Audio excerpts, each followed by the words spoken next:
चंद्रप्रभा जिनेन्द्राय नमः। ओ भब्बा असीम संसारे अथि अनंता जीवा, बहु दुख संतता बहुगा जीवा, चतुर्गदी 84 जौणी मध्य परिभ्रमन्ति। जावा तच्च बोधम न होन्ति ताओ अनंत दुखा।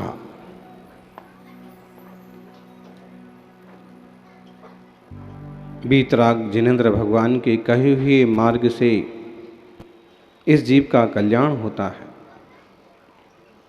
12 अंग युक्त द्वादशांग जिनवाणी से जीवों को सन्मार्ग मिलता है। भगवान जिनेन्द्र चंद्रप्रभा आचारांग सूत्र कृतांग आदि समस्त अंग और पूर्वों का 18 महाभाषा और 500 लघु भाषाओं के माध्यम से तत्व का व्याख्यान करते हैं। जीव शाश्वत है तो पुद्गल भी शाश्वत है। धर्म अधर्म आकाश और काल द्रव्य भी शाश्वत है। इन 6 द्रव्यों के आधार से यह लोक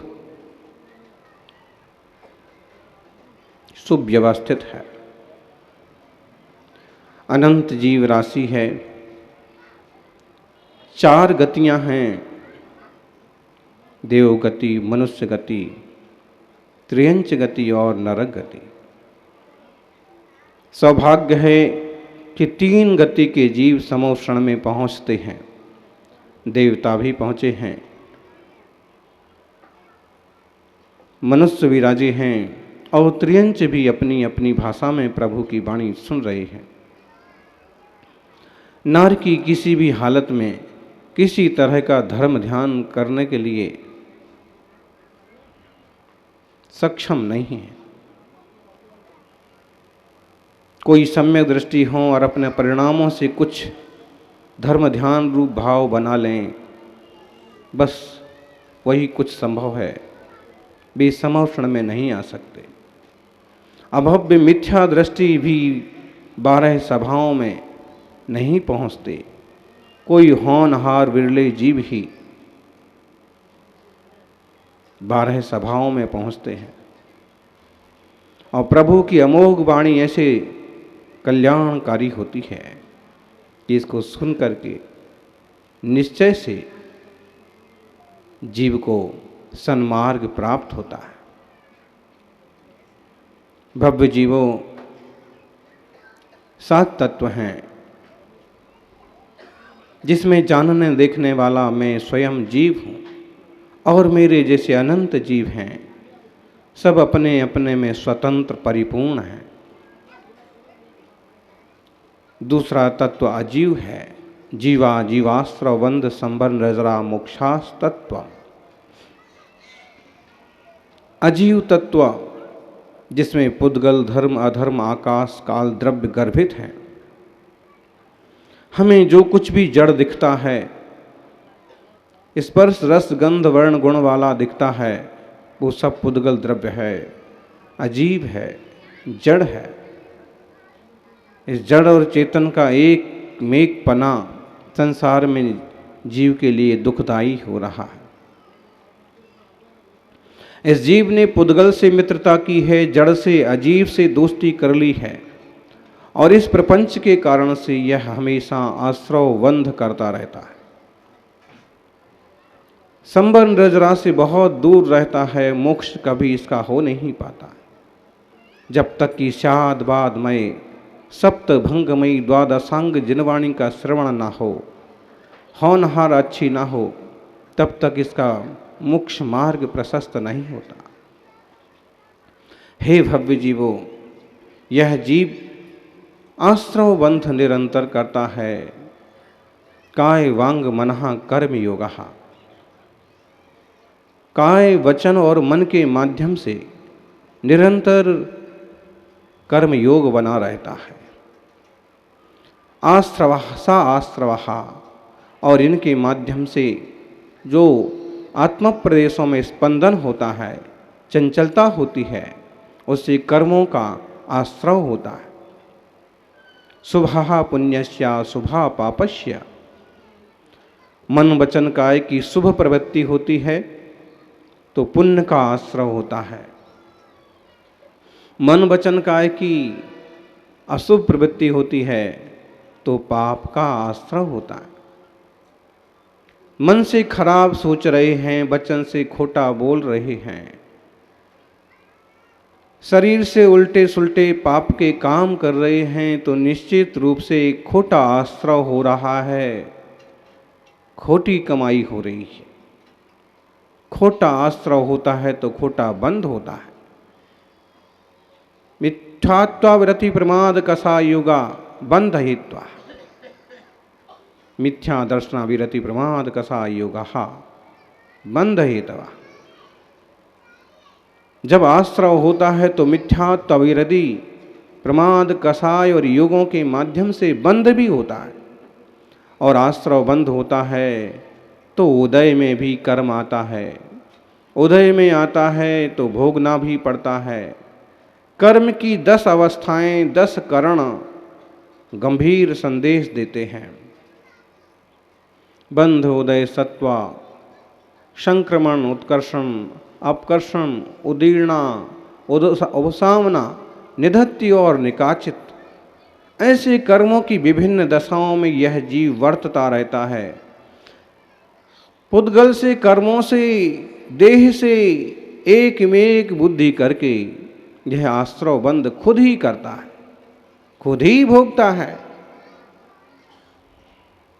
ऐसे समझिए कि खुद ही अपने लिए कष्ट के साधन तैयार करता है।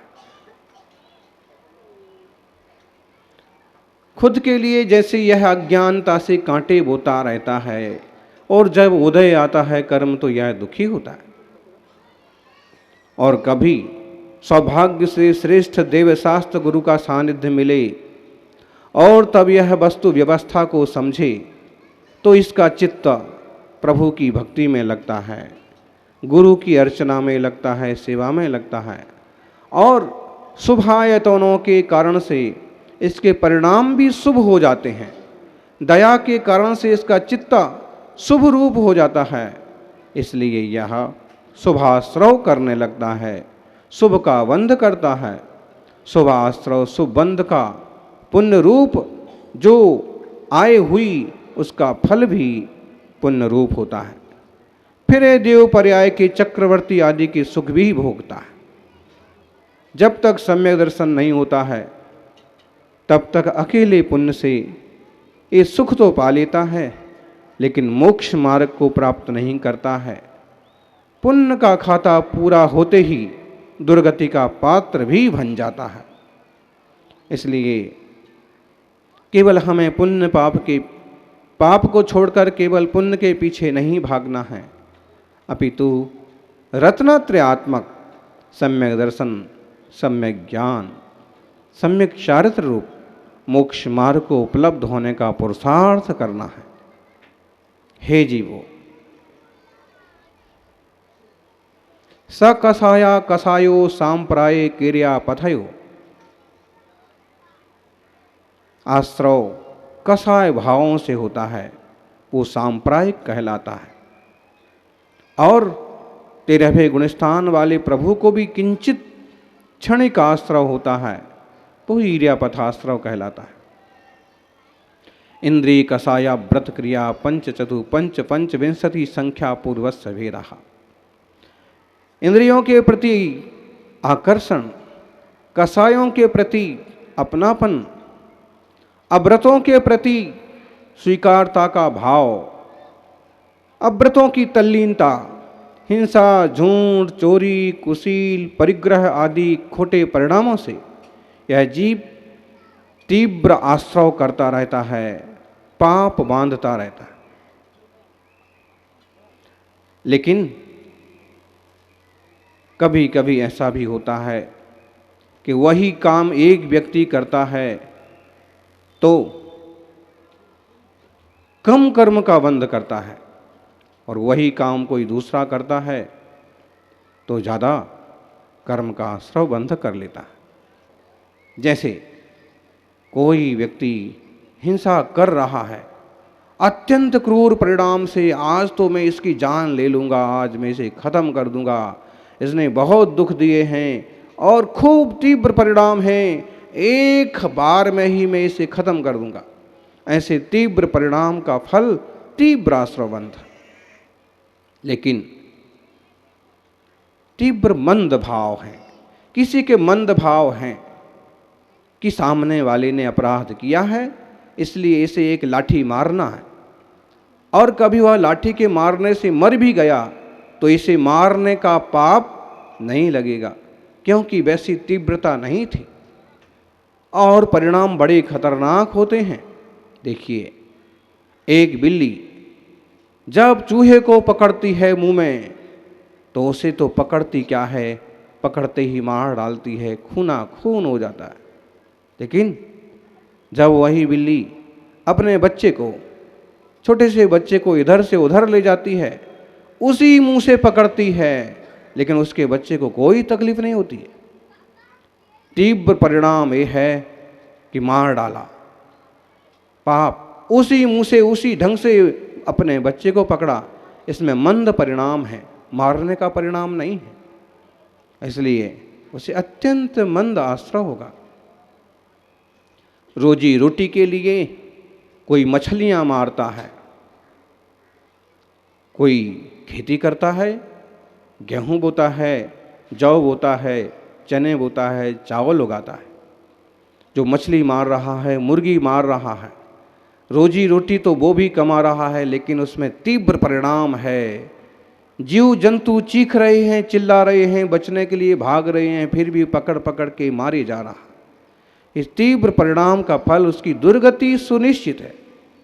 लेकिन किसान जब खेती करता है, कई सारे जीव, कई सारे कीड़े मकोड़े मर जाते हैं, लेकिन उसका भाव ये है कि मैं फसल उगाऊंगा, बहुत सारे लोगों के घर में अनाज पहुंचेगा, बहुत सारे लोग भोजन करेंगे, इंसान आनंद से जिएंगे, मेरे घर में भी भोजन बनेगा, परिवार अच्छे से चलेगा।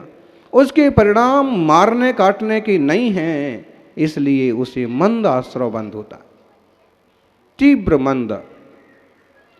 आप कहेंगे छोटा सा बच्चा है, कुछ नहीं जानता है, उसे भी आश्रय बंध होगा क्या? बिल्कुल जरूर होगा।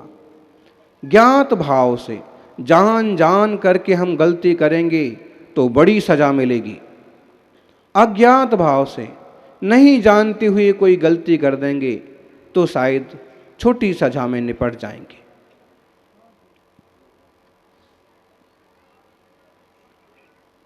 तो बिना जानकारी में किए गए पाप का भी फल तो मिलता है, दंड तो मिलता है। कोर्ट कचहरी में राजाओं के यहाँ भी बिना जानकारी में किए गए दोषों की कुछ तो सजा दी ही जाती है, इसलिए विवेक रखिए।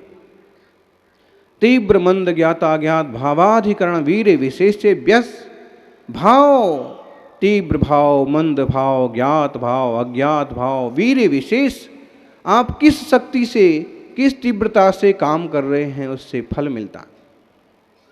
और अधिकरण, आधार क्या है? अगर किसी संत पुरुष को आप पीट रहे हैं तो संत पुरुष महान आधार हैं, इसलिए आपको बहुत सारा पाप लगेगा। लेकिन किसी दुष्ट व्यक्ति को समझाने के लिए आप पीट रहे हैं तो वहाँ आपको कम पाप लगेगा, क्योंकि अभिप्राय भी बदला हुआ है और आधार भी एकदम साधारण व्यक्ति है। मंदिर की मूर्तियां चुरा रहे हैं, भारी पाप कर रहे हैं, क्योंकि वे पूजनीय हैं, मोक्षगामी पुरुष हैं, बहुत लोगों के द्वारा उनकी आराधना की जाती है, बहुत भारी पाप लगेगा, नरक गति दुर्गति का पात्र जीव बनेगा।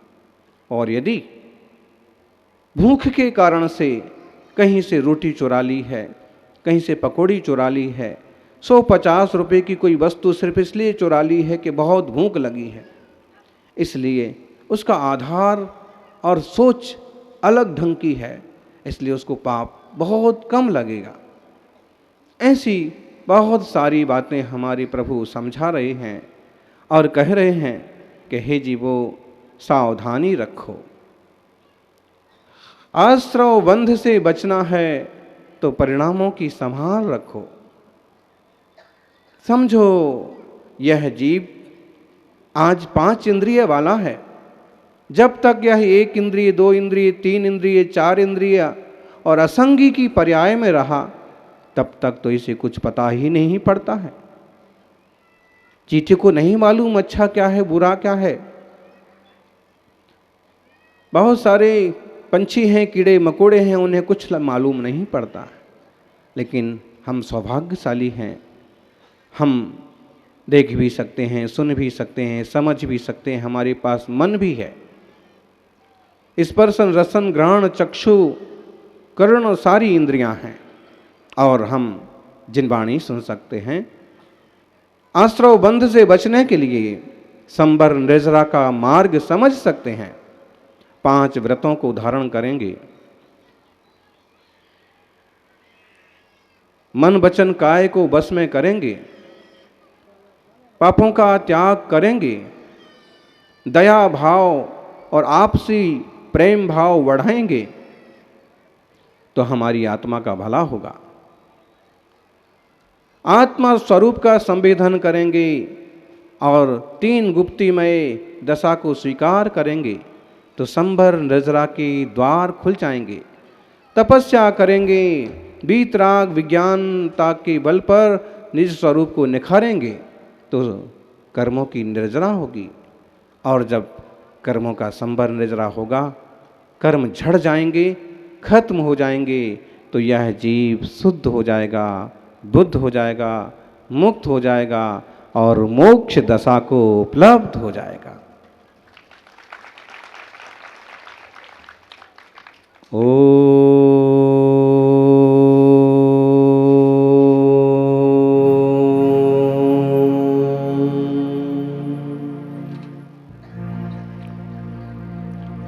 नमः चंद्रनाथाय।